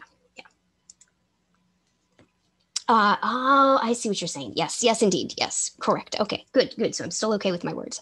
I'm using my words. All right, so we've given her some eyelashes there. That's kind of fun. Let me clean up that eye a little bit more since we've got you guys here. Let's see if we can get that. There we go. That's a little bit better. Yeah, sometimes they do, sometimes they don't. I like this top lid because I feel like I can get away with that. But you could also just paint it with eyeshadow. I could, it would work. Magenta would work really nice with this. Let me do that. Let me grab some magenta. Hang on. Sorry, guys. There we go. We don't need much. I know you guys don't have this color, so apologies. But we're going to grab a little bit of magenta, and we're going to give her some eyeshadow instead. I tend to go for a pretty natural look, but sometimes it's fun. Oh, sorry, I went off the page again. Darn it. There we go. Oh, you mean that? Yes, yes. I feel like there is a little bit of lopsidedness here, but I put a little bit of magenta over that, so it looks just like she's got a little bit of eyeshadow. So that's kind of fun, and I could use that. So magenta is just this nice pinky pink. I think that there's a Pathfinder color that's almost exactly like, a good magenta, and I can't remember which one it is. It's not Kalian wine, but it's one of those really nice bright pinky purples. Magenta and blue go nicely together. So I put a little bit of eyeshadow in there. Okay, let's go a little lighter. Let's get just a little bit more of that fair skin, and we're going to continue to define the top here, top brow. It's got a little bit of a light. We're going to get a little bit more lighter up underneath. I feel like for her, I've made the eye a little narrow because we were talking about raccoons, so I may go back and make it a little darker. But either one is fine. Maybe she's squinting a little bit. She's shifty-eyed. All right, let's come up underneath. One of the things that I like is being able to take the head off the mini. There we go. Because then I can soften up underneath here if I wanted to. So let's go back with a little bit of my ashen blue. I'm going to kind of come in here just so it's not quite as stark under that chin. There we go.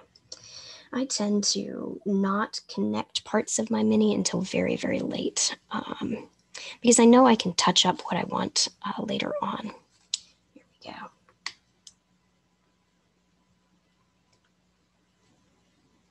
Let's see, let's go.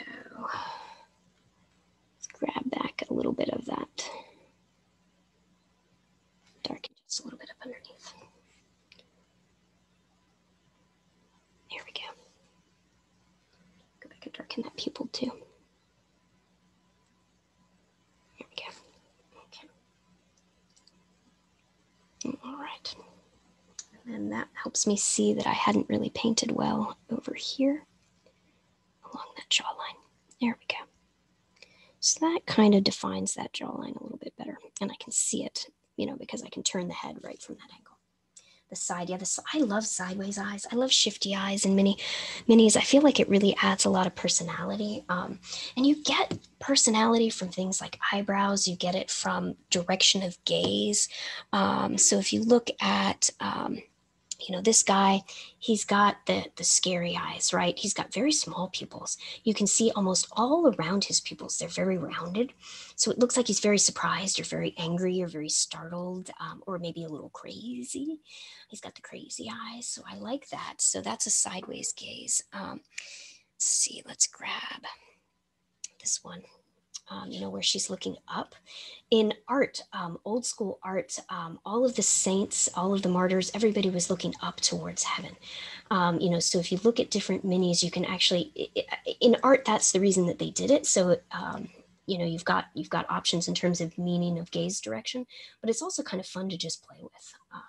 Preference on monstrous skin tones, things that I dread. Red is still very hard to paint for me. Red skin is still very problematic because you can't go too orange, you can't go too pink, but you want to make sure you keep it red. So I think still, red would be the one that I would work the hardest on and the longest on in order to get it to do what I wanted. I'd have to think, okay, what do I want to do with this? I finished more on this side. You can kind of see it's still very red. But you've got a lot of pink in it. But I'm thinking, where am I going to put all my lines? Where are my shadows? Where are my highlights going to go? So red would be hard. Purple is also kind of difficult because purple can look dead very quickly. You've got to be careful using purple and green on skin. If you get too bright, I put this guy in shadow on that. He looks kind of dead, right? It looks like a corpse. You've got more pink, you've got more color on this side, that I finished more. Using too much green, too much blue, too many of the colors of death, if you think about what's in our skin that makes it pink, it's blood, right? We've got little capillaries, little blood vessels, veins, arteries, all sorts of exciting things up underneath there. You've still got some blue in here. Let me see, the blood vessels kind of come in on the sides. You can see on the back of my hand. Yeah, there we go. You can see the veins. Okay, focus. It's not going to focus. There we go. So there is some blue, there's some yellow, there's some yellow in the skin, there's some light.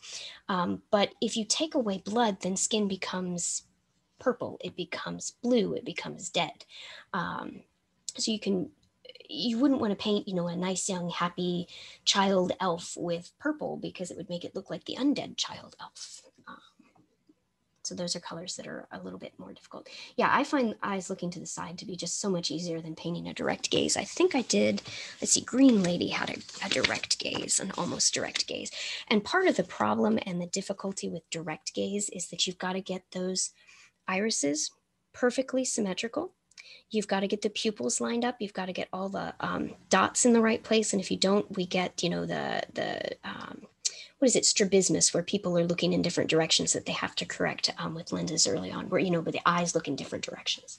So a direct gaze is a lot harder to do and takes a lot more time. It's way easier to put something off to the side. So if you don't like painting eyes, don't make it hard. Just, you know, stick a dot on the side and then you're done. You're good. All right, so we'll keep going. How are we doing on time? Everybody doing okay? Oh, good. Yeah, we're doing great.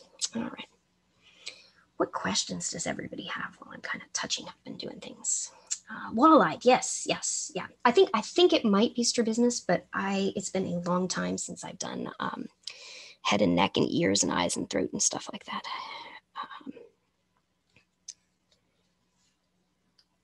Here we go. Get a little bit lighter. This is that fair skin mint green mix right up underneath. There we go. A little bit lighter, a little bit more mint green. Perfect. Good. Do.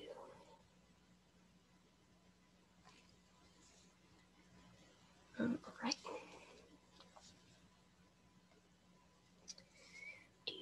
Just painting.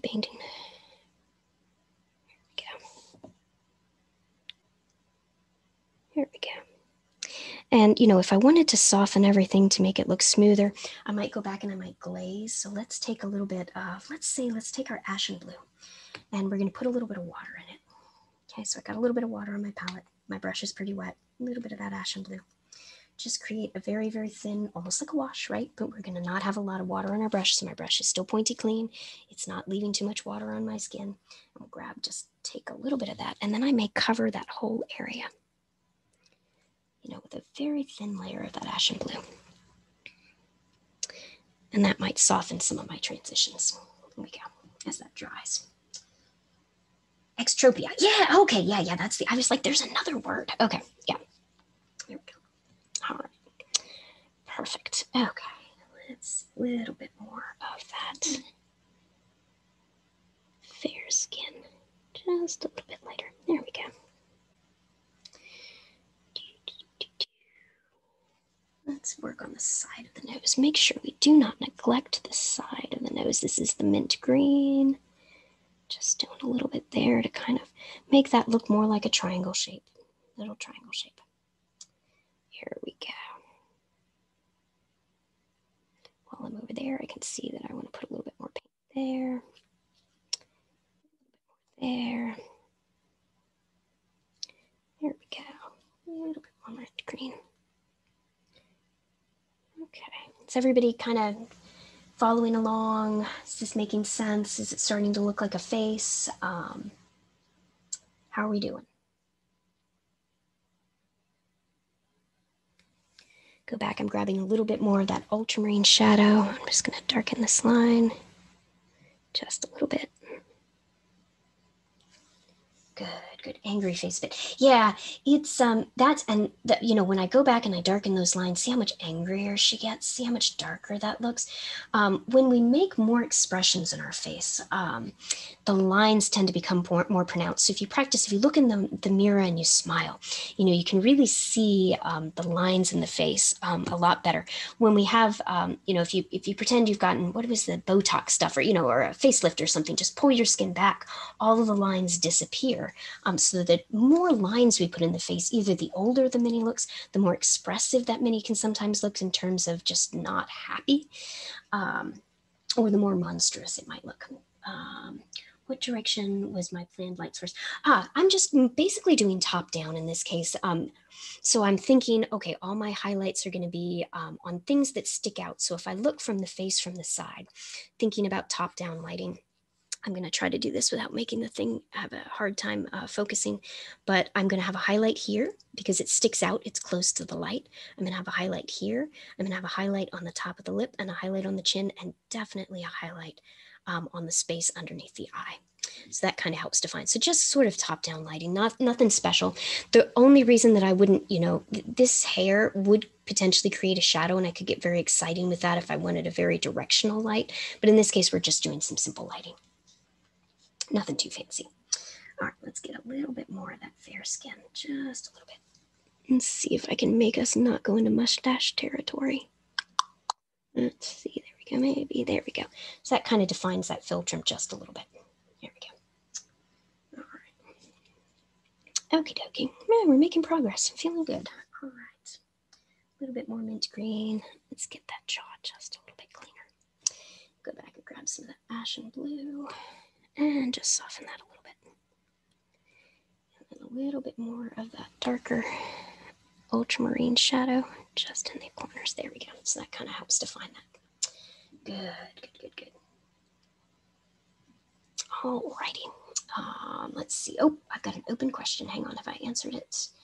Causes chalkiness was, so sometimes it's that the paint has started to separate. Some paints, the pigment can be larger, like your metallics are very hard to thin because the pigment fragments because of what you have to use. So that's either non-toxic or, safe for use, meaning still don't lick your brush, but also just to be in the room with you. Some pigments can be thicker.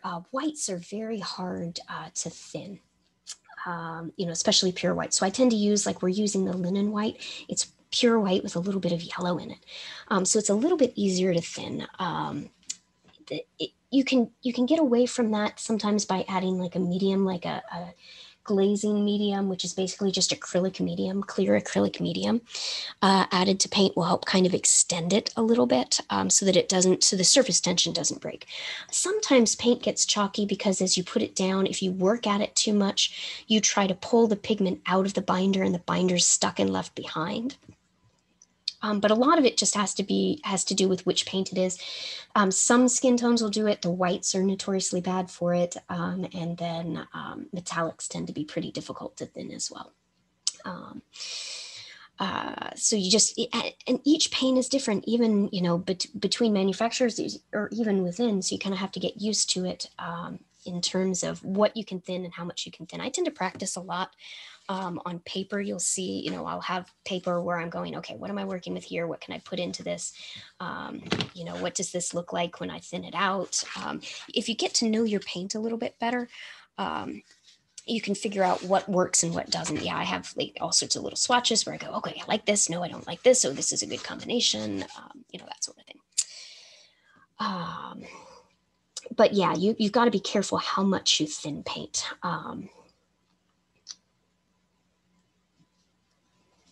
For sure, depending on the paint. All right, let's see. Get a little bit more of that fair skin. We're still just going to kind of give us a little bit more of a highlight there. There we go. A bit more over there. Maybe a little bit more there.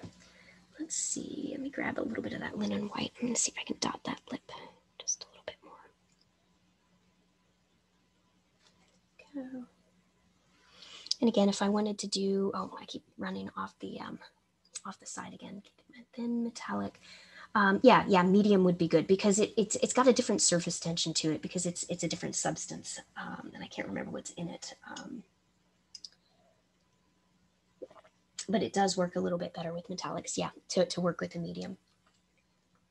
And you can buy, I think Reaper's got a glazing or an extender. I had it somewhere on the desk, but it's hidden behind the computer. But often I'll just get like golden acrylic. I tend to buy a lot of their mediums or their, and this is, like in your hobby store. So like I've got their modeling paste, which I'll sometimes use for really, really bad joint offsets, in casting that I really want to fill in.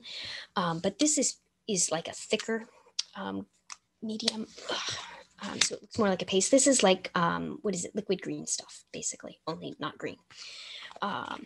So you can buy mediums. There's a gloss medium, there's a matte medium. For my painting, I like to paint more matte. So I tend not to use a lot of gloss, unless I want a shiny effect. Yeah, don't lick your brushes. I'm supposed to continuously remind everyone, don't lick your brushes. Don't lick your brushes. One of the things that I like about this palette is I can, let me see if you can kind of see, I can see better here. Because I've got this paper towel, because I've got this wet sponge, I can get a point on my brush just from that. Way back when I was in high school, my teacher said, okay, lick your point to get it pointed. And so it was a hard habit to break, but I'm working on it. The sponge is helping. Having this is a really large palette. This is one of the larger, I guess, is it Masterson palettes? Most people have the little one that's, maybe about that big. I like this because this gives me more space to clean my brush, do other things, test out colors, and whatnot. So I like it for that reason. Hair color with this skin tone. Well, I'd started putting down a yellow because it's, blue orange would be a good combination. So you could do a red, but I think that would be too much. I'd probably go blonde. When I did the initial mini, I think I did purple, which I think is always a fun color combination. Where is, I know I had that picture. What did I do with it? Here we go. So in her case, I did purple, which worked great, but you could go blonde. You could do, you could probably do anything. We could play with hair. I know this is a skin class. We could probably play with hair if we wanted to. Yeah, especially if you have, super toxic, like I have a lot of artist acrylics, so this is an actual like cadmium, like really, really cadmium. So yeah, mostly the thing you worry about with paint are organ damage and inhalation when you're mixing, so if I were to mix this from dust, if I were to crush it up and mix the paint myself, I would be in danger of lung injury if I weren't wearing a respirator. But you don't want to damage your liver or your kidneys, or any of your solid organs. You want to keep those. You don't want to lose those. Okay. So yeah. So let's see. How are we doing on time? Pretty good. Oh yeah, we're doing great. All right, let's work a little bit on some of the other skin areas. Is this okay for everybody for face? Do you want me to? I could continue to refine this face for a very long time, but would it help if I showed you some other areas, some other skin areas too, for anatomy wise, or just maybe different effects? Maybe we could do like scars or something like that too. We could always do. Yes. Okay. All right. I have at least one yes, so that's, and no no's yet, so there's hope. Okay, so let's maybe work on this leg a little bit. And I don't know if you guys if you prime this area or not, but we can always just look at it. Yeah, this part of the arm actually, this part of the arm is a really fun one to figure out. And I wish, let me see if I can bring my arm. Nah, it's not going to fit. But yes, if you look at the inside of your arm, about where the muscles come together, it's fun to paint. Okay. All right, yeah, scars are always fun. Scars I do like I do non-metallic metal, so you're gonna have a light area next to a dark area, because what it actually is let's see, let's go for if you have the surface of the skin, the scar is, let's see if I can get that, a defect in it, right? It's a cut, it's something. So if light is bouncing off the edge of this, right, it's going to bounce off differently in that deep recess. You're not going to get that light come back to you. So you're going to have a dark area next to two light areas. Sorry about my focus there. That's kind of how I think about it, is, what's missing? Where does it go? All right, so let's put a little bit of we're going to go back. Since now we've got our ultramarine shadow, let's put some ashen blue on top of it. This may take me a minute to fill in. So this calf, this gastroc muscle, sticks out really far. It's really bright. Here we go.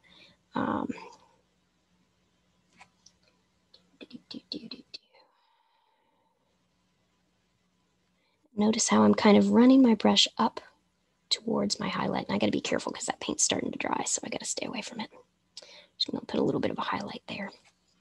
I'm going to take one of these. I mixed up these half shades between my ultramarine and my ashen blue. These are going to be perfect for going back in here. And that's just saving me time and not having to mix as I go.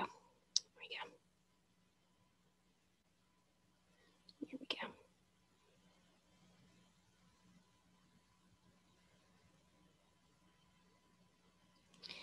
Okay. Clean again, clean again. Clean the brush. All ashen blue here. I've got a mold line there. Sorry about that.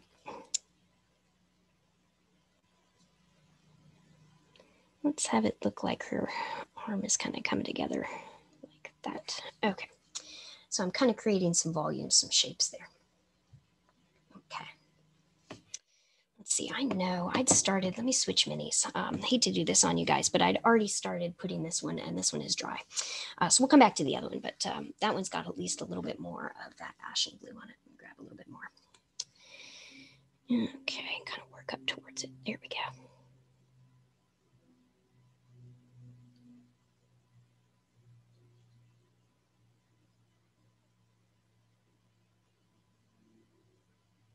Little strokes, little tiny strokes that kind of pull it up. And you know, because I've got still some water on my brush, that makes that a smoother transition. There's a lot of different ways. Oh, you know what? This is a good point to talk about ways to blend. Oh, yes, yes. So, you know, I like having a semi-wet, wettish brush with paint on it. And then I will set down, let's work over here. You know, set down some paint. And then what I may do is get that paint off my brush, clean the brush, and then just put some water on the edges of it. So I'm going to leave that stark so we can kind of see it. But see how I'm sort of softening where that paint goes out to the sides? So you can see it's really bright here, but less there. That's one way to blend. Another one is with layering, where you put down a layer and then you put down another layer. You know, I have to wait for those to dry, so I get very cranky about layering. Another way to do it is with like the two brush blending, where someone will put, you know, one color on the other brush. I tend to just leave some paint on my brush and come back in and mess with it. So my sneaky way of blending that I like to do is I'll grab my paint, you know, and I'll put it down, right? And then I'll go back and I'll grab my other paint without cleaning my brush, and I'll put it right next to it. Then I'll kind of clean my brush on my palette, and then I'll just mix the two on the miniature. So I like doing that. And that is intuitive to me, but probably not to everyone. All of these ways are perfectly safe and good ways to blend, and will serve you well. And they're so much easier to show you in person than on the camera, because I can show how much water's there. I can show you exactly what I'm doing. You can kind of see here, but it's a little bit harder. All right, let's see. So next ReaperCon, we'll do this next ReaperCon for sure, for real. Someday I will go back to Texas, and there will not be a blizzard. It will be warm. Okay, let's see. I'm going to grab a little bit of the mint green. I'm going to just put that on the top of the knee so I remember, okay, I want that knee to be a little bit lighter, right? Okay, because it sticks out. You know, if you look at the miniature from the side, it's sticking out. Okay, yeah, blizzard was not fun. Yeah, oh no, yeah, I feel bad for all the animals, all the plants, although I did see a really good story about how they rescued a lot of turtles, and I just thought that was the best. That just made me so happy that the turtles were okay. Yeah, I do not believe in negative temperatures. I'm a southerner. If it's colder than, you know, like 40 degrees, I might die. I will not survive, like, I don't know, nuclear winter or anything like that. It just will not happen. That's okay. You know, you can't have everything. Going into thigh. Oh, when to stop highlighting.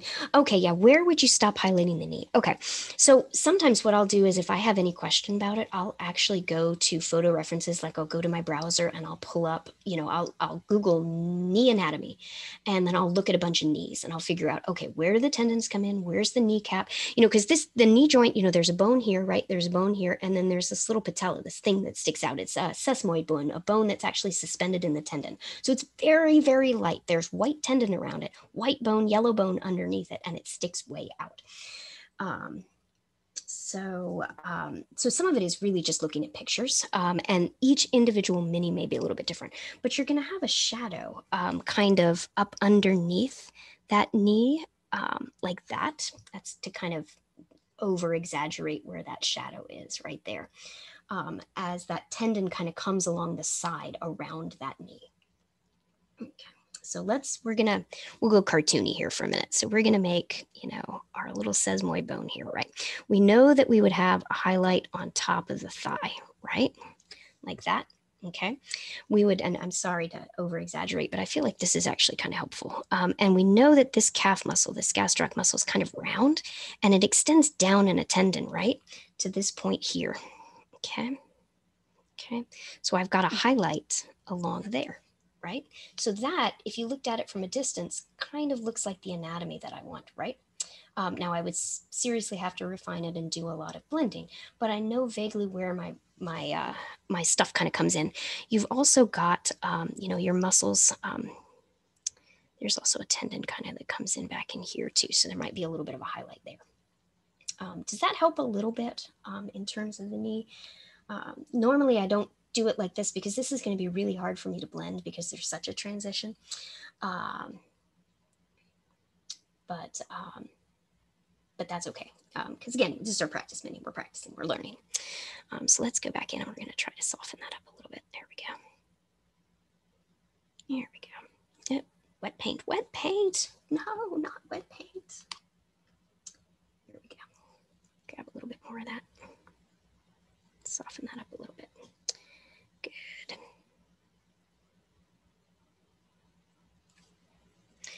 So yeah, I go to my photo references all the time. They are the best way that I don't get myself in trouble. And I find if something is not looking right, if I'm looking at it, I'm going, why does this not look right? I go, oh, because I did the anatomy wrong or because I forgot to put in a thing. So there we go. We kind of soften that up just a little bit. All right, so those are kind of where the shapes that I would put. And then I would also have a highlight, down on the edge of this foot here. There we go. Again, got to watch paint dry, but we would put a little bit of a highlight down there as well. Same thing with the hand. When I did the example of the hand on the other figure, I was trying to make it look old because I thought, oh, this will be fun. This is like monstrous. We can look at that. So I would grab a little bit of this ashen blue. And remember that there are bones up underneath each of these fingers. And the older we get, the more those bones kind of stick out. I would still have a little bit of, let's mix this is the shade that's halfway in between the ashen blue and the ultramarine blue. I'm going to use that up underneath here. Don't neglect underneath. This is still, even though, it's shadowed, there's still, sorry, I'm using way too much paint, but I'm trying to sort of show the transitions better on the camera. There's still going to be highlights and shadows. You're not going to have your highest highlight up underneath the hand, which is pointed to the ground, which is dark, which nobody except us that turn over miniatures and look everywhere are going to see. But you don't want to just leave it flat. You don't want to leave it blank. So you might use, a darker shade of something, but still have a light dark, if that makes sense. You would still have a highlight and a shadow. All right. Let's see. I'm going to kind of come in and just do that. There we go. All right. So that looks a little less skeletal, a little bit more hand-like. All righty. Okay, a little bit of the mint green. So the knuckles, because they bend, because they stick out, are going to have a little bit higher highlight on them, right? So if you look at mine as I do this, you can see the kind of the tendon that comes over top of it, the space in between. But even, if you look at your hand from the side, see how you've got that, because that tendon's yellow and the skin there is very thin because we've bent around it, you've got a highlight and then you've got a shadow kind of next to it. So that's what you're looking for when you're painting hands.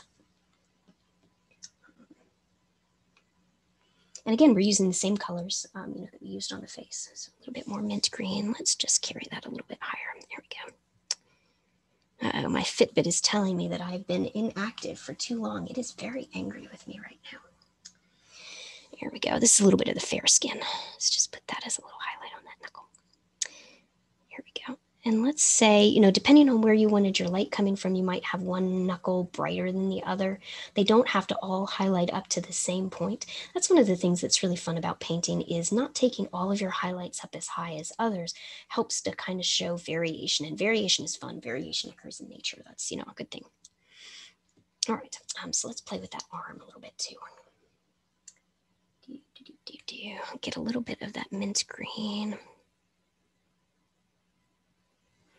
Let's say we have that, what is it, brachioradialis muscle. There we go.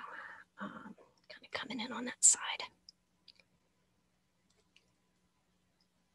It's the one that lets your hand kind of flip over. It's really fun. All right.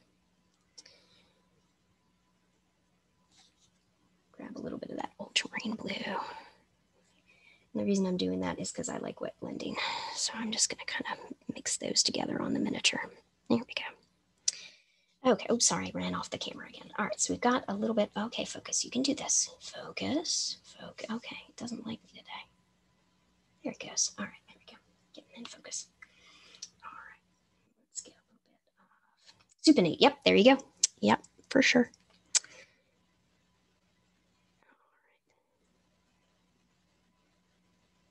Okay. So we're getting a little bit of musculature going on. And if I feel like that's too stark, like that's too much of a light dark transition, I'm going back with kind of a mid mix between my ashen blue and my ultramarine blue. Let's just kind of soften that a little bit more. And just back and forth over top of it like a little glaze. And then it's not quite so stark. There we go.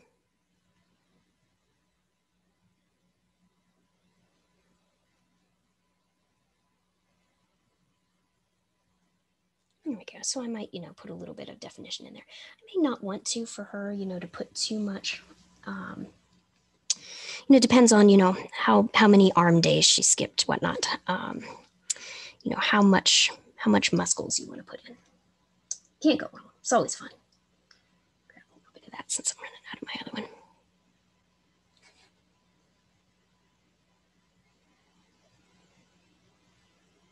There we go. I'm going to soften that up a little bit. Okay, so maybe something like that. And then I may still have, in that hollow in the arm, where the blood vessels sit, right up in there, we're always giving blood. There's always a little bit of a shadow in there. Okay. Let's see, maybe bring it down just a little bit because it is kind of a triangular shape.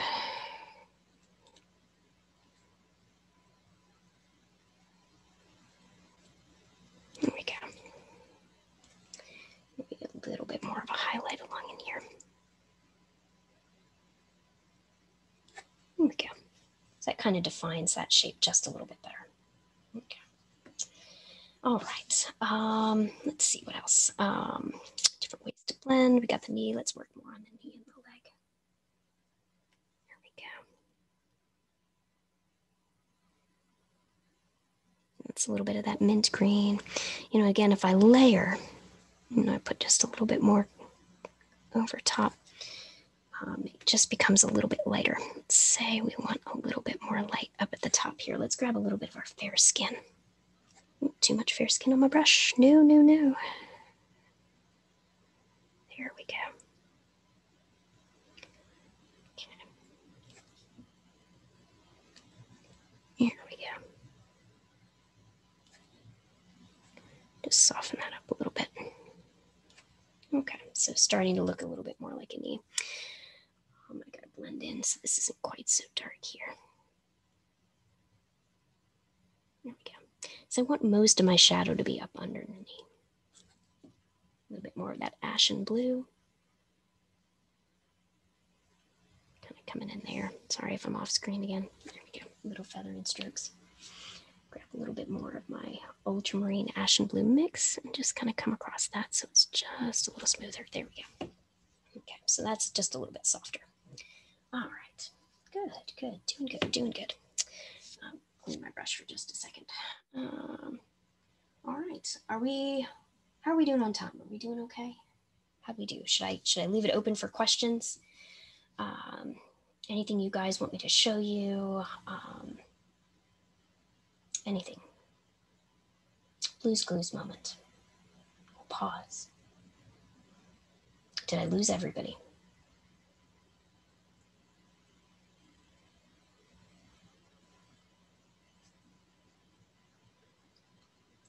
Transition. Okay. Oh, good. Okay. Wait, there was a question up there and I've lost it. Hang on. Show the transition between the sternum and cleavage. Yeah. Okay. Yep.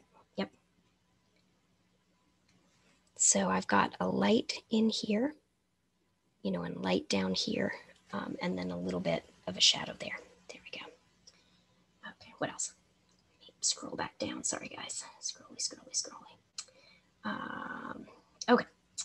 Well, awesome. I had super fun. This was my very first monster class. So, if you guys have suggestions, I don't know how Reaper wants to do it, but you can always just tell me in my channel, or PM me on the Reaper forum, or I don't know if there's a suggestions or improvements section, but, certainly let me know if there's something different that we can do or something that you'd like to see, at a different class, because I can go, I could do any color. We could do this in green, we could do this in purple, we could do reds, and I usually do plain skin tones when I teach classes because that's what most people want to see on a gaming table. But, I'm happy to do anything. So just let me know if there's something you'd rather see or want to do differently.